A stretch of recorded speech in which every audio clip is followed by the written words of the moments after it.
where to start, but in general, let's say that I am a digital artist. I don't like too much the word artist, but a digital creator, focusing mostly in GIF art, because it's something I understood years ago, that GIF is the native online format. So I focus most of my work in GIF art. But of course, having in mind photography and video and all the techniques and formats behind it. And I don't know where to start about my long journey, because I started, I don't know, with 14 years old doing things in CorelDRAW, Photoshop, and, doing this kind of little videos with my friends, skate music, And it was about 2014 when I started to discover, let's say, the blockchain, not NFTs, not crypto art, blockchain. And since then, I am focusing all my work as digital online art. So inside these words, there is a lot of paths, because I was doing a lot of street art animations mixed with augmented reality, then also animated covers, video clips. So up to date, I must be honest, and I don't have even a biography or a website. So for me, it's sometimes very difficult to explain in few words for what I did, but maybe with the questions next, I can give more shape to all of this. In that case, everyone is welcome to ask questions. Sure. I usually prefer it, because if I have to do a biography, it's something very linear, and I don't understand my life in a linear way, because from, back in the days, from one format I have to jump to another, and then I discover another thing, and then move to back again. So I think the questions can be a nice way to follow a plot, maybe.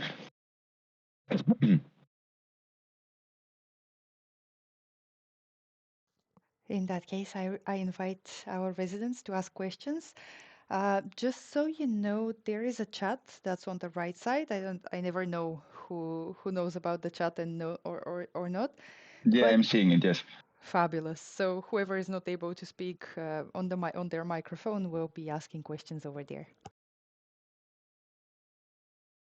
No, I'm reading now. Basil, I think is how you pronounce the name. Thanks for the question, and thanks also for your support in Twitter and all your comments, because you are usually looking what I do, and I feel very grateful to see that people as you are understanding my techniques and my ideas. So thanks for the question about the noism, because I use it as my statement, because it includes I think everything I am trying to do. And in general terms, noism is a way of saying no rules, because every ism, every word that ends on ism includes a rule, a way of doing things, a way of understanding things. This is I never liked this kind of rules, even less in art, because when an ism is invented in art, this art is dead, because you are naming it. And in some way is the reason despite I say always no ism, I am trying to invent the giftigism for this reason, because until some style of art is not named, is not written, is not defined, it's just a test, it's something like this. And this noism, for me, also goes further than art. Even in politics, or even even anarchism or socialism or communism, they have also a ism, and it's a rule, and I don't like these kind of things. To hack the language, what I try to do is, instead of ism, I try to use ity. For example, instead of cubism, we can speak about the cubicity of things. I think it's more interesting, and it doesn't close. So when I say noism, it's a kind of say that no rules, but knowing them, and a way of saying that we can go further than the previous isms. And actually, I tweet, I think 2 days ago about that I think that there is, since, I don't know, 20 years or 30 years, that there are no new isms in art. And this is related also with the format that is GIF, because I defend that isms are a product of formats, not of techniques. So this no-ism thing is a kind of a statement, philosophical, about my whole life, not only about art. So thanks for this question, Basil. I don't know if I explained correctly, but it's more or less the idea.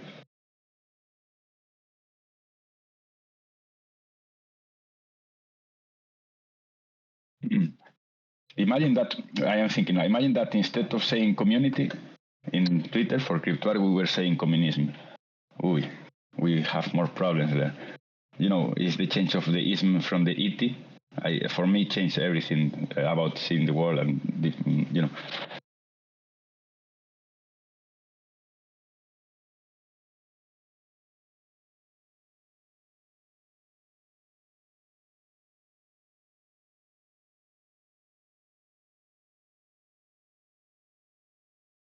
Have you published an actual manifesto of Noism? Is it actually written down anywhere? I'm surfing the web trying to find no, the statement that you might actually, have made online. Actually, anything like that might have been published a notification about it. Have you actually published anything about it? No. Many people ask me about that, but I never did it because the noism, I think, is more like a personal statement, but not.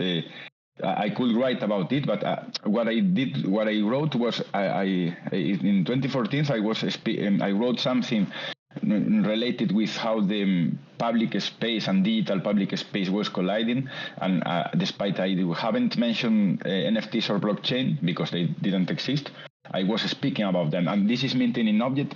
And I think in this test is only three pages long. I think I mentioned the isms because for me isms in art are a kind of ladder to learn. We learn from cubism, from futurism, from any kind of ism. But then I think the only interesting thing about isms are studying them, but the only joyful thing is destroy them. So this noism, I will say that is written in all my work in some way, but I don't have a text, and I don't think I need it right now because it's not usual. This question Basil did, hey, what about your noism?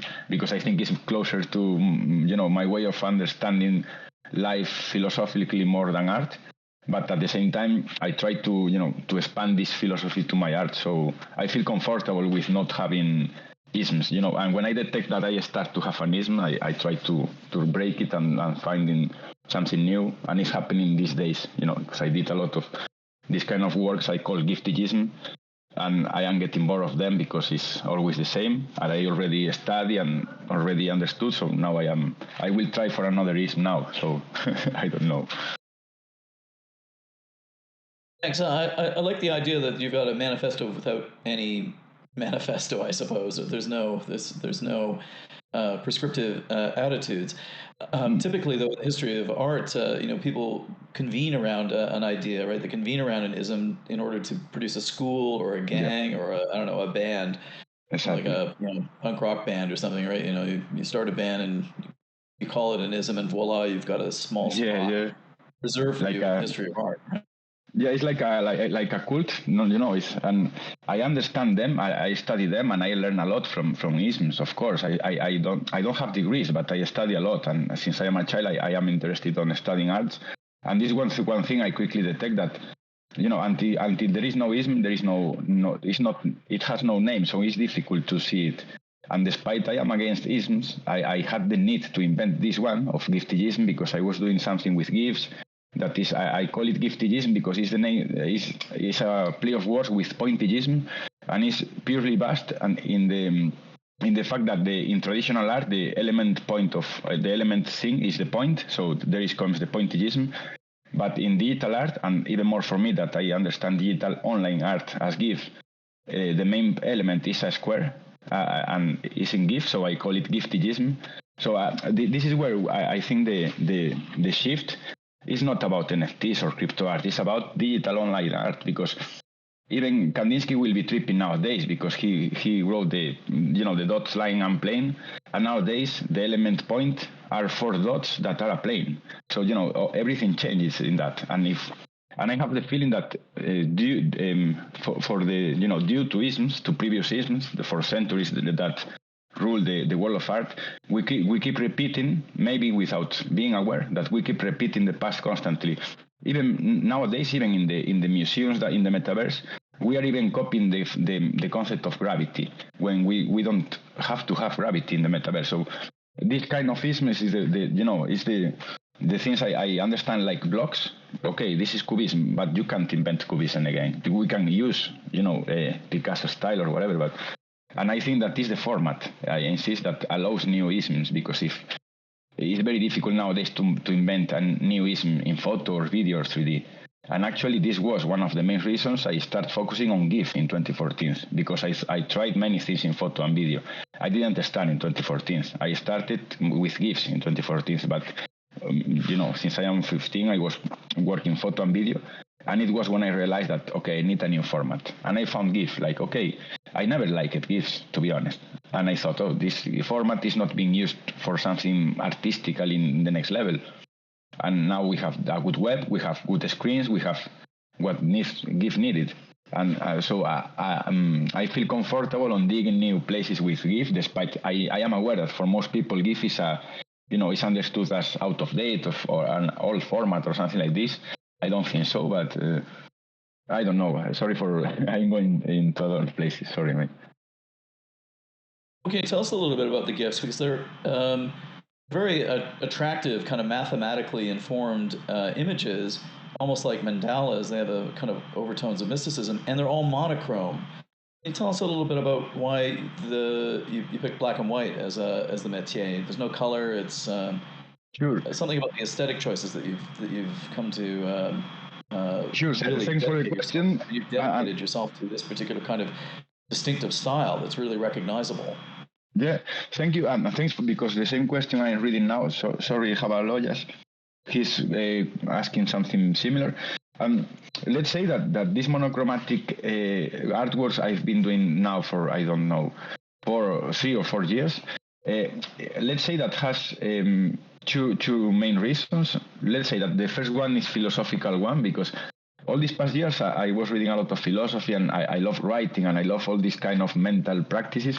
And I was studying a lot the constructivism. Derrida is a kind of philosopher I like a lot, and he speaks about how to, it's related with minimalism, about how to remove things without the thing stop being itself.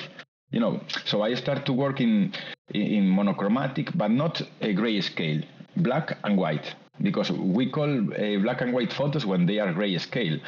And this is another paradigm that in GIF changes, because GIFs depend a lot in their size, but also in their number of palettes of the colors. They have a limit of GIFs have a limit of 256 colors, not millions, only 256. So the more colors, the bigger they are. And I was trying to, in parallel with, my approach of life in a minimalistic way, trying to remove everything without losing it. At the same time, I was trying to do it in GIF. So one day I thought, okay, let's try to do something only with one point, with the only one white pixel, the most single element of digital art, that is the white pixel. This is where it comes, the idea of giftigism. And also it has a technical reason that is related with that, with GIFs, that if I use only one color, that is the case. I call it black and light, because black is the screen and light is the white pixels. I can do bigger GIFs, HD or even bigger, long, and with maybe in 2 megas or 3. If I use more colors, they will be much bigger, and I will be also adding colors that I don't need. I mean, I'm interested in the concept of car. I don't care if it's pink, yellow, or white. I don't care. If I want to say, for example, the car went through the valley and find a boy, I'm not using colors, because I want to convey the idea. And I learned this also because I work a lot with street artists and people that are painters and sculptors, and I speak a lot with them about this. And some of them told me that sometimes they use a lot of colors because they don't have the idea. And I agree, because sometimes a very visual work that is full of colors and and crazy shapes but says nothing is okay. But in my case, I prefer the opposite. I try focus on the idea instead of focusing on on techniques that are incredible. Even more nowadays, that computers can replicate, even enhance these beautiful techniques. So I think nowadays the purpose of art, this whole thing of the reaching for the beautiness and these things has died. Nowadays, I think the purpose of art is more like a compass for the future, more like finding beautiful things or something like this. So I think this black and white monochromatic embraces all my philosophy of life, also in minimal. And another statement I use is just light, and this is what I like because it's just light. It's only a white pixel replicated many times. So thanks for this question, because sometimes I think people think that I do GIFs because I don't know photo or video, and it's the opposite. I got bored of photo and video, and then I found GIF, and inside GIF I can use photo and video. But inside video I can't use GIFs, and inside photo I can use video. So in GIF I gather everything and even more. It's native digital online. So this is the reason I was looking for NFTs, not crypto art, NFTs, the blockchain. And this is when sometimes I have a lot of dissonance about my own path and what I am seeing in crypto art. Is like I feel like some of us were living in a parallel world, So thanks for this question, mate.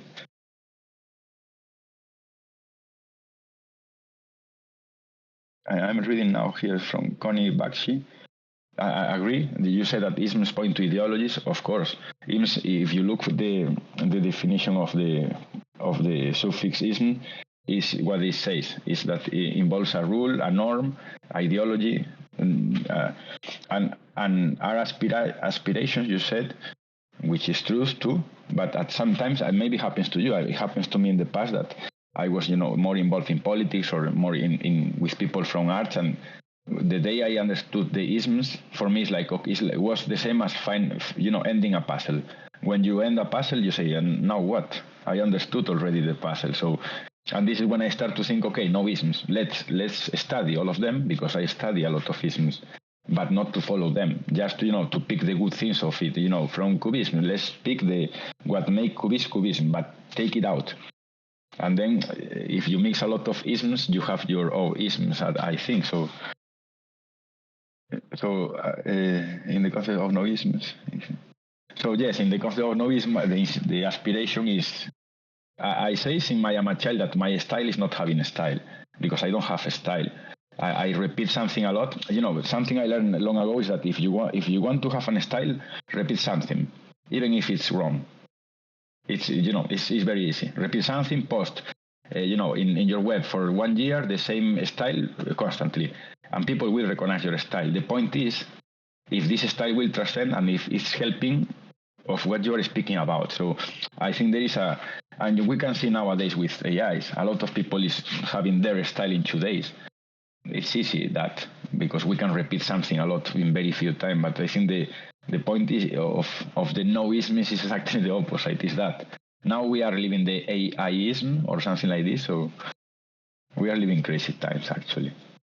And sorry if I speak about other things. Guide me.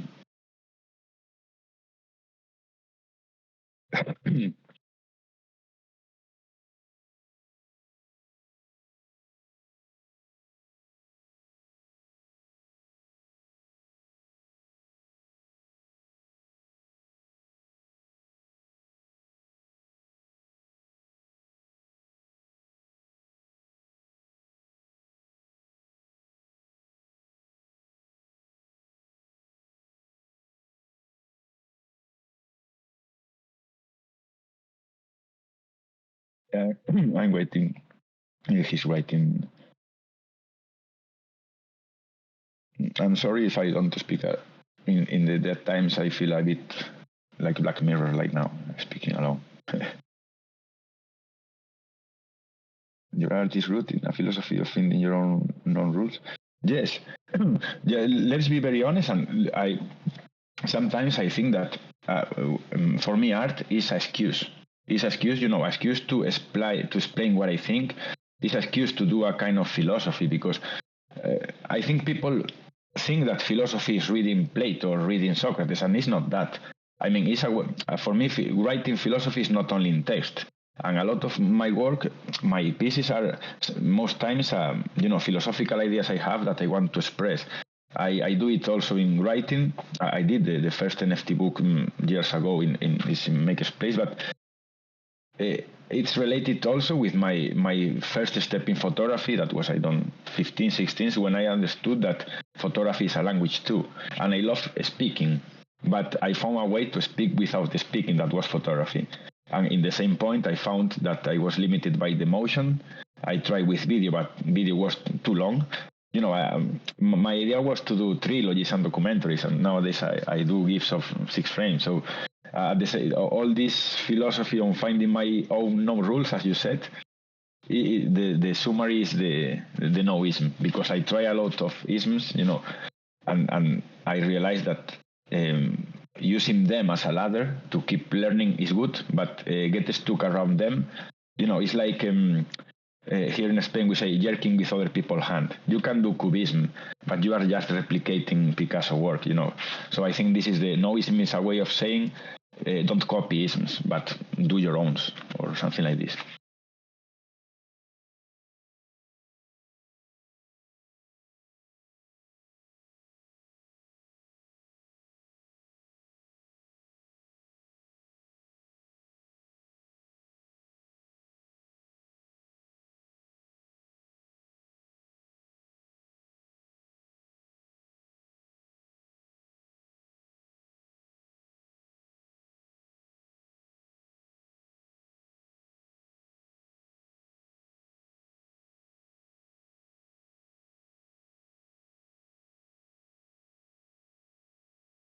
But this you find or considering web. Oh, this is, I think the isms, you mean about art or about social? Because about art, I see almost none. I mean, there is nothing, there is a lot of random themes, a lot of trends, but isms are not trends.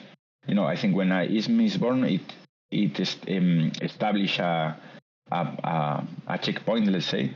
But I don't know. I am here in Twitter since 2019, but looking at everything since 2014, and I never saw a ism. What I saw a ism was in the social side. That is more, the communityisms, the cultisms, these kind of behaviors that came from Web 2. That is what I never understood either. That the Web 3 and the decentralization first step of art were happening in the most centralized places.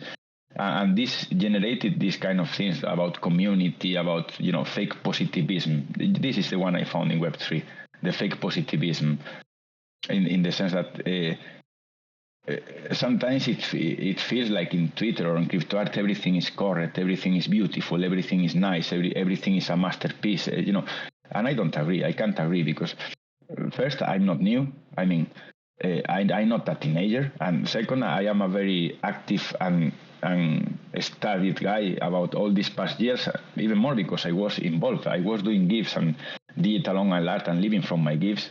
Since 2014, I insist, despite NFT space omit all what happened before NFTs. So when I see what is happening now in Twitter, mostly because I have to live it. I would like to say that I never used social networks, never in my life, but I was studying them from outside. And when I entered Twitter, I have to face this reality I never wanted to be part of.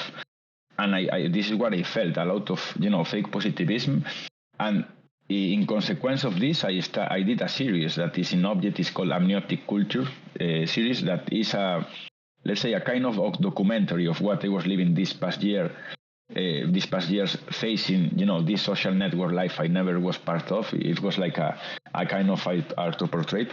And in this series, I'm saying it because I didn't use isms. I think there is no peace with isms, but it's a way of summary of all this fake positivism and everything is beautiful. And so I think if I have to replay what isms I find or considering Web 3, I will say fake positivism. And in crypto art and NFTs, I don't know. Artistically, none yet, I think. And about NFTs, the love for only a token.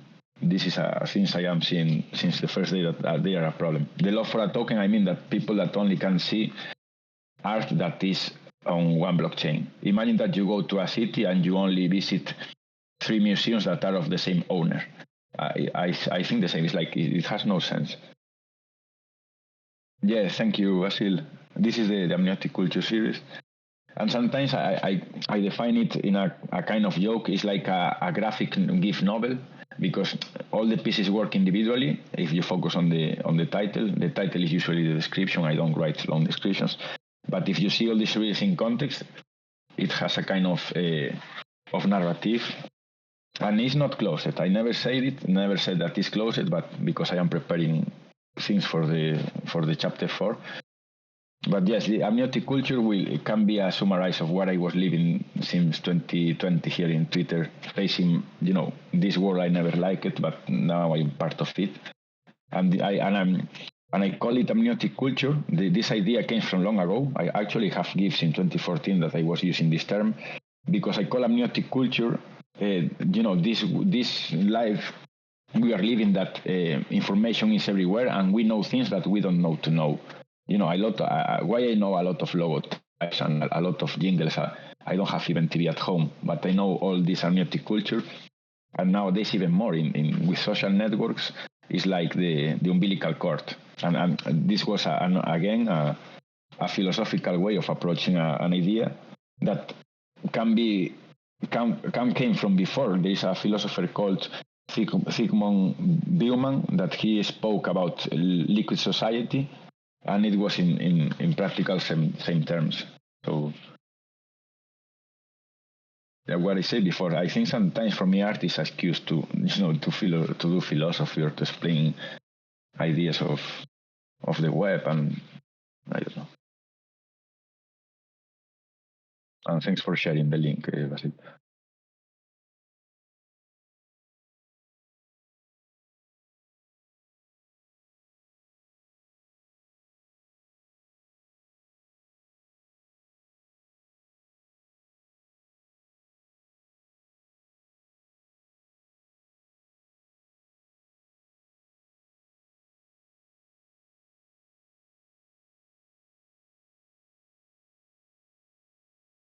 But yeah, thanks for mentioning music and musicians, mate.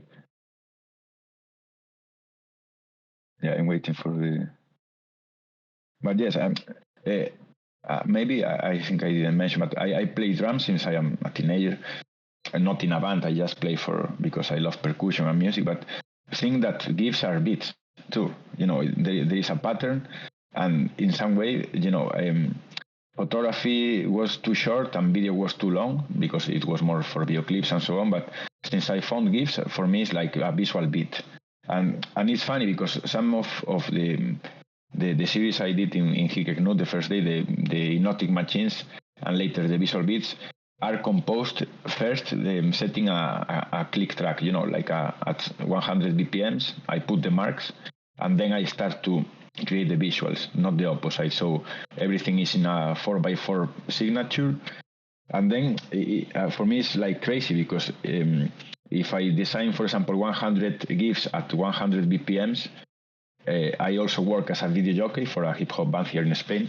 So I can use them and set them at the BPM. So, for me, it's contradictory. I know my work and all what I do is a kind of contradictory, but for me, GIFs are music for their silence.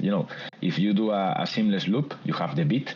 The elements that are motion are the melodies, and all the background can be the ambience, and inside it you can play with the rhythm. And I think this is. I realized one day that I started doing GIFs for the reason I explained before, and because I love music. I mean, when I have to work with video, I mostly use sound, so I can't listen to music. I have to, to pay attention to the sound too. But when I work with GIFs, I don't have to pay attention to the sound of the GIF because it doesn't have. But so I can listen to music.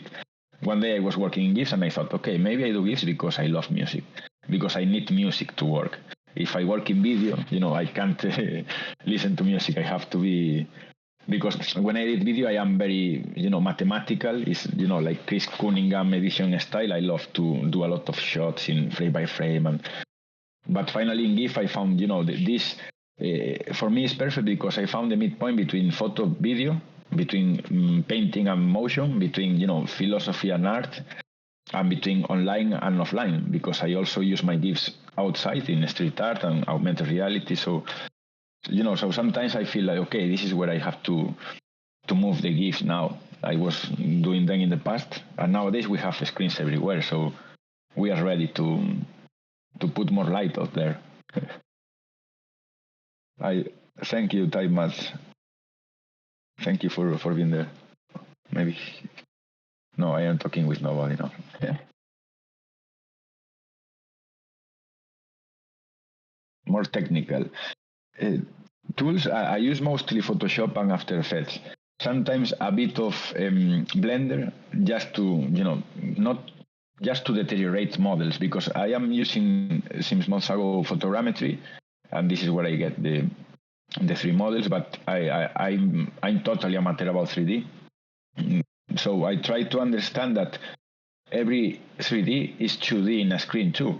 So once I have more than less the image I want in a 3D, for example, sometimes I even just take a screenshot, because later I will decompose it into pixels. So sometimes the worse the picture, the best the final result. I don't know if this is have to be, but let's say that 50-50 Photoshop and After Effects mostly, because in Photoshop let's say I prepare the ingredients, the photographic part. Then in After Effects I do all the motion, the the loop, and then one key point, I think not everybody is understanding about GIFs. I don't render GIFs from After Effects. All my GIFs, all 100% are always a video loop. But then I render this loop and I import it to Photoshop. And I tried many softwares and many online converters, and from my point of view, after millions of them, I think that Photoshop is the best way to render GIFs, because you can set inside the settings all the editor inside and the size, frames per second. But once you have the video loop, it's like cooking. Let's say that in the web and in Photoshop, I hunt the ingredients, as if you were in the forest. Okay, I need this plant, this animal, and then with these ingredients, I go to After Effects and Photoshop to prepare them. Okay, let's have a stick, let's put this in the tail, and then in After Effects you cook it, and in Photoshop you cook the final GIF. But this is a thing that I am aware of. Many people think that my GIFs are GIFs, and are not, are video, of course. I design them in After Effects, and then I render as GIF, because for me it's the perfect format for the web. But technically, it's mostly After Effects and Photoshop, I will say. I use a lot of, plugins in After Effects. For example, I use the Trap Code suite. It's about 3D particle generators, and it's a very nice tool. But I think nothing more. In Photoshop, a lot of layers, because I find very, like meditation, the way of creating layers in Photoshop. When I have to animate, for example, street art pieces, I have to do a lot of layers. So after 10 years doing them, I don't think. I just start to, to take layers, to import them later in After Effects. So it's a kind of meditative work, but this is why I call my work sometimes digital artisanry, because I hardly ever use automatic things, so I enjoy the process of doing. But technically, Andres, Photoshop and After Effects mostly. And thinking by hand. This is an advice I usually say. I have always a notebook with me, and most times the ideas are born there. Sometimes are just a quote or just 2 lines. That's because if I don't see the idea, even in 2 lines, it's hard for me to understand it. So sometimes it's just a notebook, After Effects, and and Photoshop. And thanks for the question, mate.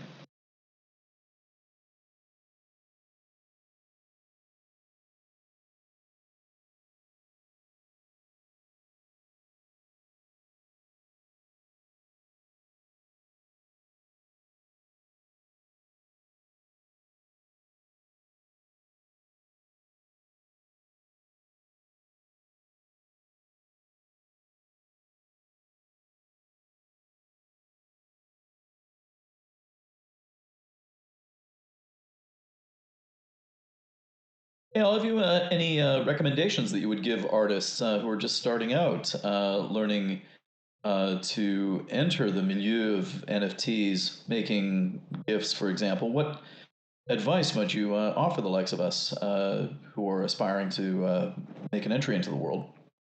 But you mean about GIF art? You mentioned other artists, sorry? Yes, what kind of advice might you offer the likes of us, artists who are in this residency about functioning within the space of NFTs. What have you learned, I suppose, about your entry into it? Given all of us are doing this without much experience, right? Everybody's learning as they go. What have you learned? I don't understand. Where do I learn? You mean?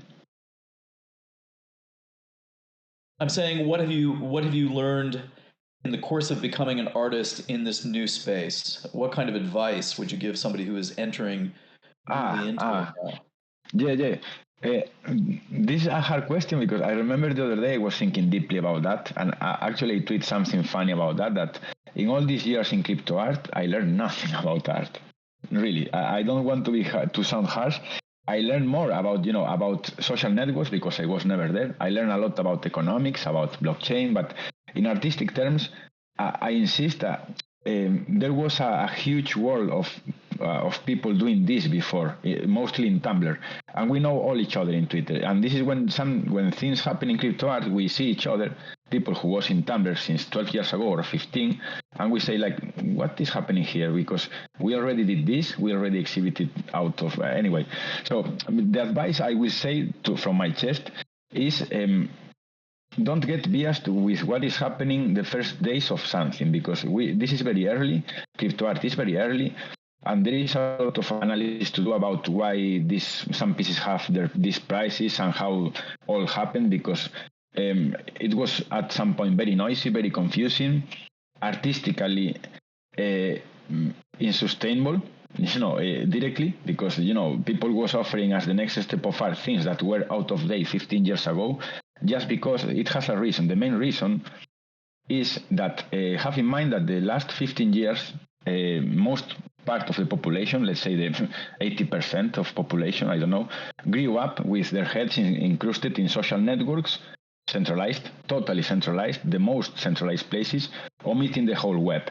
Meanwhile, some people, as me, were trying to live decentralized, not having never social networks, fighting for this kind of art, that because we were seeing I have to see my work stolen many times without a way of proving that was mine because it was a gift. Photo always had a proof of authenticity. Video too, 3D too, painting too, gift never. And this is the point. And at some point, the advice I will say to people that is starting now is, of course, be aware of what is happening in crypto art, but don't get blinded, because I am 35, but I think a lot how a guy of 18 years old that is living this with us, come on, this guy must be tripping. How many depressions must be there for because people is not understanding what is happening. I can't imagine how I will be reacting when I was 20, being able to sell my work and because these people, we were all 18s, and I'm sure they are looking, for the money and all these huge sales and and this is the worst, because all this time that you are worrying about that is time you are losing for your art. And then people like, hey, how can you have a lot of work and a very specific style? Time, because art fits from time, and if we use our time on checking all this shit, we are fucked. Even more if we are thinking in a long term. When I started this in 2014, putting my feet, of course, I suffer a lot watching all my friends having Instagram and Facebook, and of course, many people told me, hey, you should have Instagram, you should have millions of followers. And I told them, yes, I know, I already have, and my work is already on Instagram, me without being there. Why I have to go there if I don't want to be part of this centralized world? I want to, to start another decentralized. So at the end, it's an advice that is not true, because I am here inside all this, new amniotic culture. But I think I do a lot. If maybe this can sound harsh, or maybe some people will understand better how I behave in Twitter. I don't check Twitter. I just mostly post and reply notifications. But I think very, very few times I go to the feed, because it kills my time, and most times my motivation, because I see a lot of things that is like, what the fuck, what is happening here? So I learned to stay far from the feed. Maybe I lose a lot of things. I don't understand. Sometimes I am not aware of the last drop of maybe one of my friends. But it's not my work. I'm not influencer. We are not influencers. This is the work of an influencer, being aware every day of everything. Our work, if we are focusing on art, is being with us, using our time to keep digging. maybe I am wrong, but to be honest, it's the only way I found to be in peace, at least with myself. That is the first thing I always looking for. So advice, don't check Twitter. Don't check Twitter. I've actually looked at your Twitter feed, Ale, and you haven't posted since January of last year. You've been very disciplined in not participating. It's been a while. No, sure. And I know that some people can understand that it's because I don't care, but people have to understand that I grew up without social networks. I am 35. I never, I never created this necessity of my life. It's only 3 years since I am in Twitter, in front of 33. That I was, so, I am a guy that I enjoy being alone, in my peace, because I am always doing ton of things. I have 4 screens in front of me, working on the 4. I can't find time to be on Twitter, and I apologize if people understand, because people tell me, hey, you don't share a lot of things, because I don't see them. It's not that I hate you or I don't like your work. It's that I am only a guy to do a lot of things, so I have to decide, being aware of the world that I want to be part of, or keep working on what is making me be part of. Because I was always doing this before Twitter. I never need it. So sometimes I think, why I have to adapt now these behaviors that are from Web 2, that I never abide to, when not doing them was what brought me here. So maybe this advice only works for me. I don't know, because I'm not an expert of nothing, but I see a lot of people losing their time, checking a lot of things that later are only hurting them. And I know, because it happened to me. So I don't know, mate. We should have all a psychology same degree after 10 years of this in crypto art, because sometimes it's like, wow, I don't know how some people is still alive, Thanks, Ale, for your response. I appreciate it. Thank you, mate. Thanks for the question too.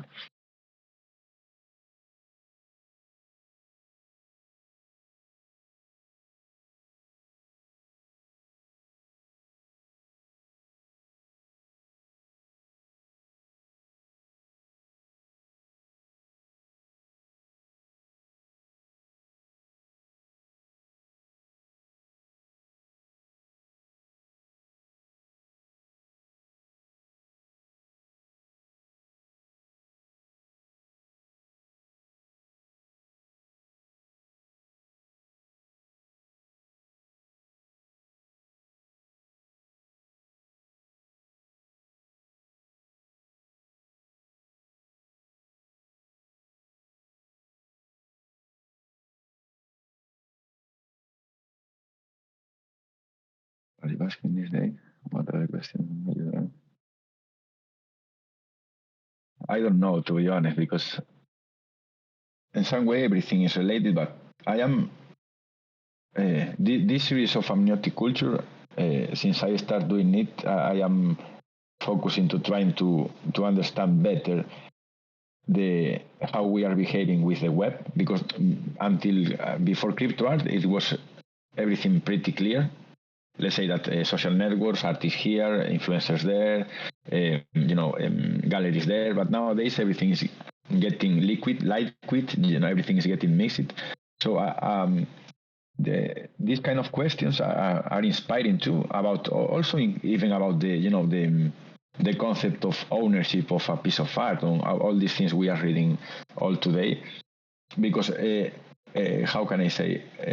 Let's say poetically, I like censorship, in the sense that makes me think how to avoid it.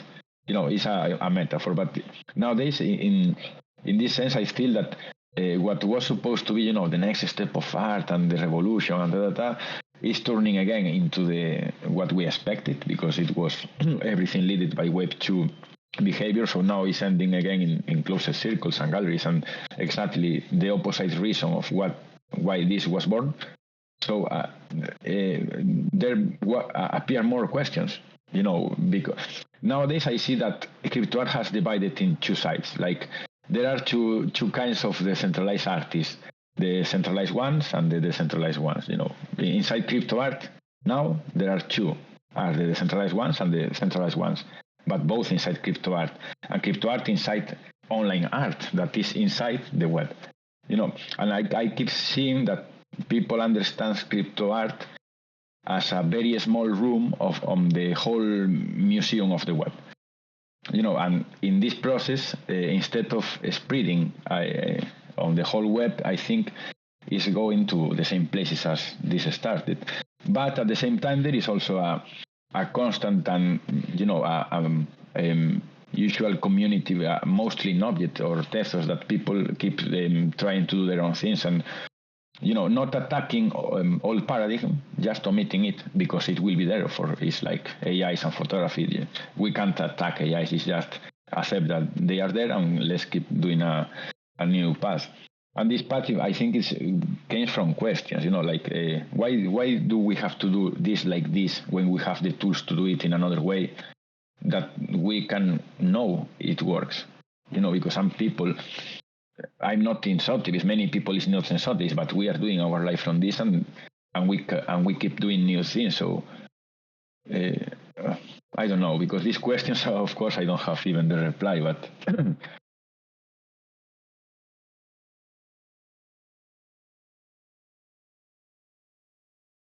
art can exist outside of commerce. Of course. No, actually, I think the question is the opposite.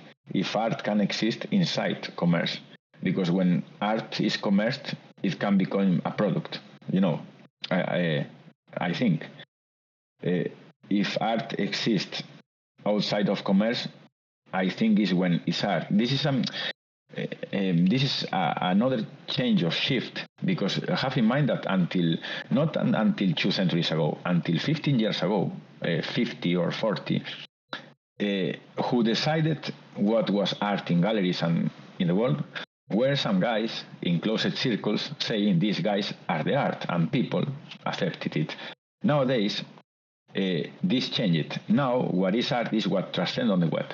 If you post something on the web and it ends running around all the web and people share it, maybe you don't like it or you like it, but it transcended. In this sense, is when it became commercial. And this is what we are seeing with influencers. Post something, it runs the whole web, and then they commerce it, I think. But if you don't commerce it, it will keep moving. If the piece is good, it will keep moving, I think. I don't know. The point, I think, that in crypto art, we are having this problem of not being able to differ, artistic merit from tokenizing merit, because it's very different. Nobody knows who was the first artist, recording a CD. It was ABBA, but nobody cares.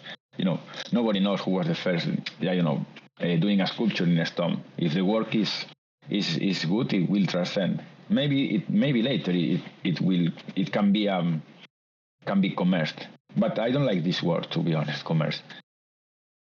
No, I don't know if makes me think too, of course, but I don't.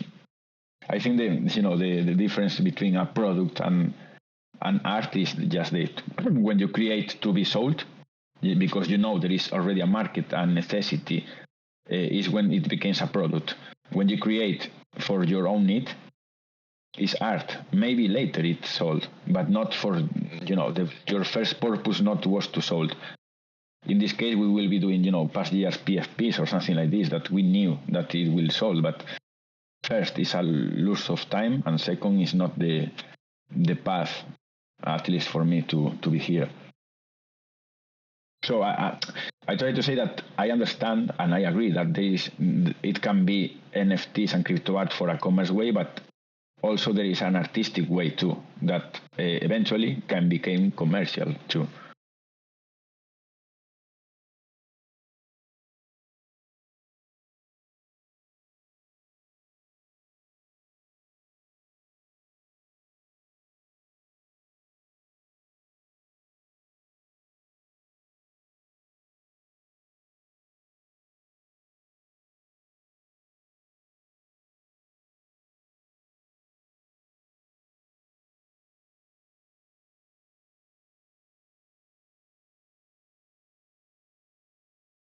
Yeah. In that context, what makes you decide to put a piece for others? In my case, I actually was thinking about this because the other day in another interview, and another guy asked me the same. And I think that I think, and after reading all what I minted, because I mint a lot, but I mint very few percentage of my whole work. And I only tried, the other day I wrote a quote that maybe can help, is that I don't mint everything I create for the reason I don't write everything I think, because I write a lot of quotes and that. I mean, in terms of gifts and minting in the blockchain, I try to mint, in one side, if I start a series, like Hypnotic Machines or Amniotic Culture or Visual Beats, I try to, to mint them at the same time I am developing this idea. And once I start to feel that I am getting bored or I am repeating myself, I close the series. And in one of ones, I try to mint specific pieces that were key for me, both for because they are old pieces or because they were a specific piece where I started to do another style or technique that I am aware that maybe from outside from the audience cannot be perceived as this, but it's like a bookmark, let's say, between styles. And then if I see that the one or the other works better than the other, and of course if people ask me or some collectors say, do you have more in this style, I mint more. But since 2 years ago I try not to mint whatever. I am trying most to use it as bookmarks of what I'm doing nowadays. But sometimes it's hard because as an artist that when you finish a piece, it's like, okay, this is my best one. I want to mint it. I try to sleep and then wake up in the next day, and sometimes they change. It's like, no, it was not good enough. So I try to wait 2-3 days, and if then I feel, oh, okay, this was key. This was key for some reason, and this is the one I mint. And then it's a kind of door that suggests collectors, hey, I have this style too. If you are interested, let me know. Because I can't mint everything I do. It will be crazy. No, I don't know how many pieces I did past year, but more than 1,000 for sure. And so I think it's I call this process killing sons. When I have to maybe 6 loops in front of me, and I say, okay, I have to kill 5 sons now, and the one that remains is the one I mint. Of course I don't delete the other ones, but maybe for exhibition in the future or. Yeah, sure.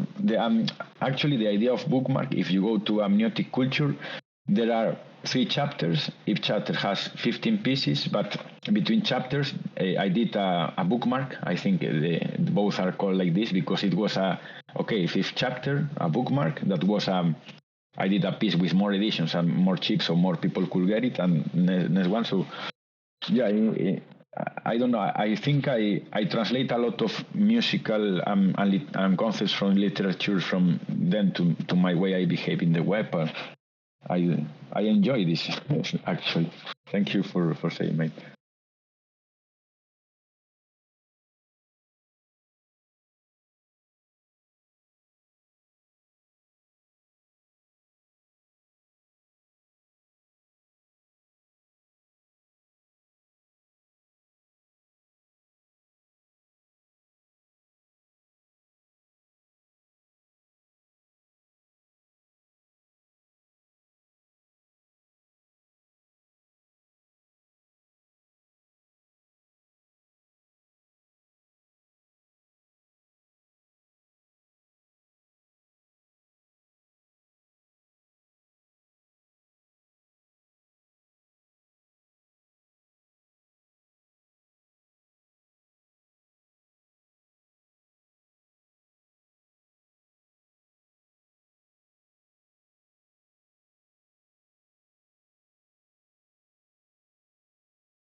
Physical exhibitions of a work.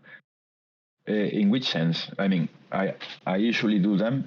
Actually, until 2 days, there is one in Paris running. But you mean about these ones using frames in a wall? Or?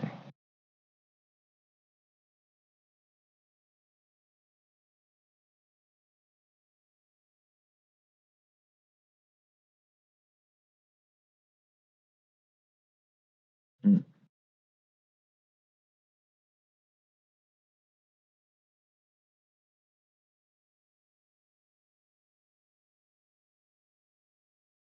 I'm waiting the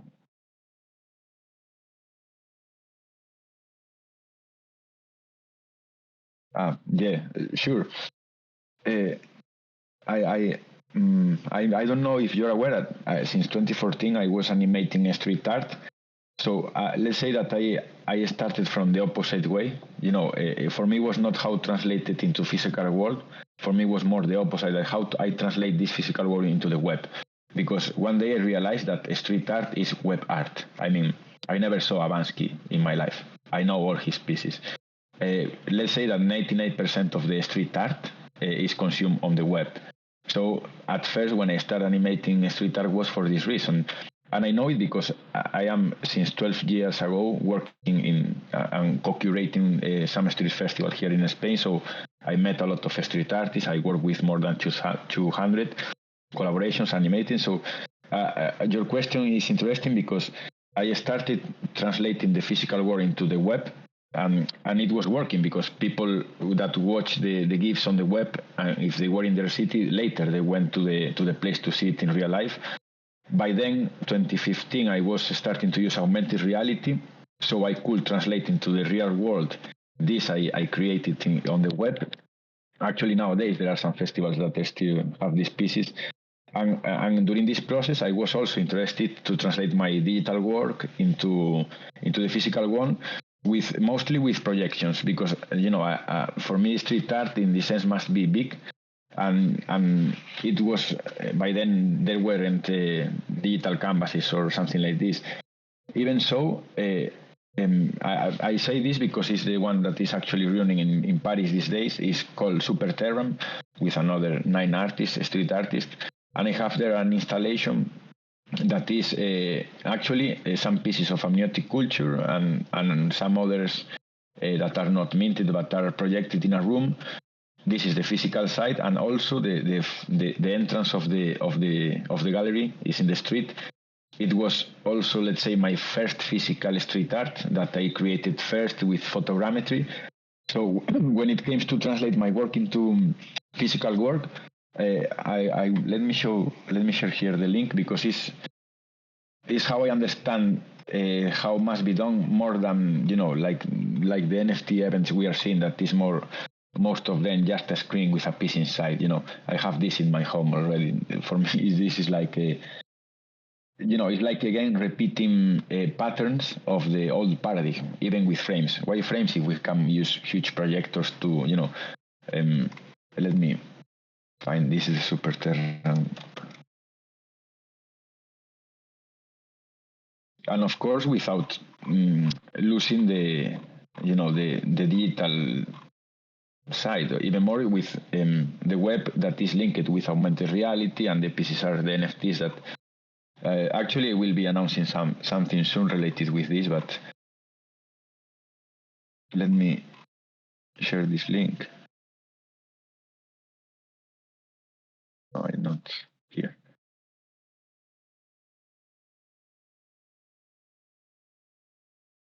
This one. And here we use projectors, but nothing more. When I do this kind of interventions, I usually say to the organizations that I need nothing. I mean, I need the projectors, but I try not to interfere the place more than to adapt to it. And this is inside, and outside we did another intervention with weight paste. This other one. And I had more from another in Festival Asalto in Zaragoza from 2016, and Desordres Creativas, in Marseille too. I can't remember, but I am interested. And despite my work is digital, I work a lot for the physical life too, a lot. And in the other way, because when I work in street art, imagine I was there for a month, and the other artists were in digital, so I explain all these concepts to these guys, and of course I will be doing some collaborations with some of them, but I think this is where the word crypto art, it must be explained, so people can understand how I can translate the physical world into the web, and the web into the because nowadays we can't differ real reality from digital reality, because right now I am looking at a computer and it's real too. And what is inside the computer is more real, even more than the real reality. if you see a poster in the street that tomorrow plays, Iron Maiden in your town, the first thing you will do is check if it's true in the web. And this is happening since 15 years ago, so I found I like these two colliding worlds. And actually, let me share here the text I mentioned before that I minted in Object that was written in 2014 about this collision between these two worlds, the digital public space and the physical public space. And let's say that from this test is where I started to focus my work understanding the web as a street, as a public space, as a decentralized, and the same happened with street art. There is a lot of parallelism because a lot of people who started in street art out of schools, out of galleries, years later they are the ones that were in schools and galleries because they were the iconoclasts, the no-isms people, because there is no street artism. But inside of street art, that is a format, there is millions of new isms. I think.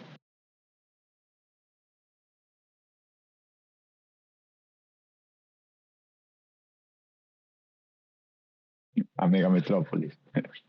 Exactly. I think so. And I think our art is the same as, when you are in the street and you place a sticker or you paint something, or even when you speak with somebody in the street.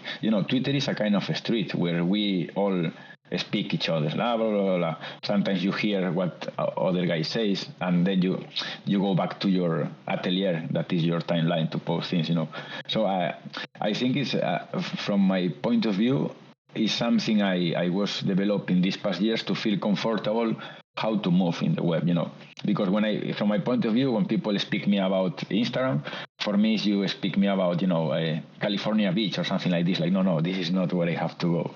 It's not my place.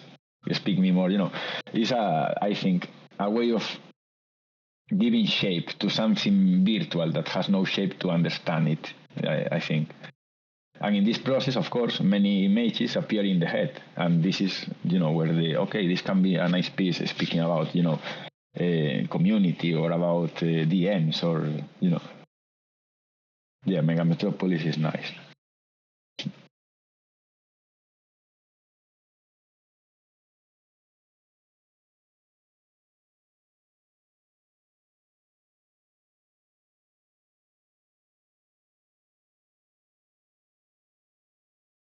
By the way, guys, just so you know, we are 8 minutes past the time that we Yeah, usually keep our artists. I just realized now. I was about to say that. So Thank when you you want, so much. I am okay. Thank you so much for staying over. I know that there are probably 1,000 more questions that can come up, and I wonder if there is a place that our residents could ask you more questions or get in touch with you. I'm usually in Twitter is the, let's say, the street I'm using more, but I have no Instagram, I have nothing. So Tumblr and Twitter is the only things I use. And Wonderful. but and even so, thanks a lot for this, and thanks a lot for the questions, because I must say that it's not usual people ask these kind of questions that are not directly related to the pieces themselves, and I think this is key. The pieces are, a consequence of what we talk, so I'm very grateful for these questions, guys, really. Thank you as well, guys, for asking such amazing questions. And And you, of for course, for the invitation. It's always a pleasure. thank you so much for coming and for saying yes. And My pleasure.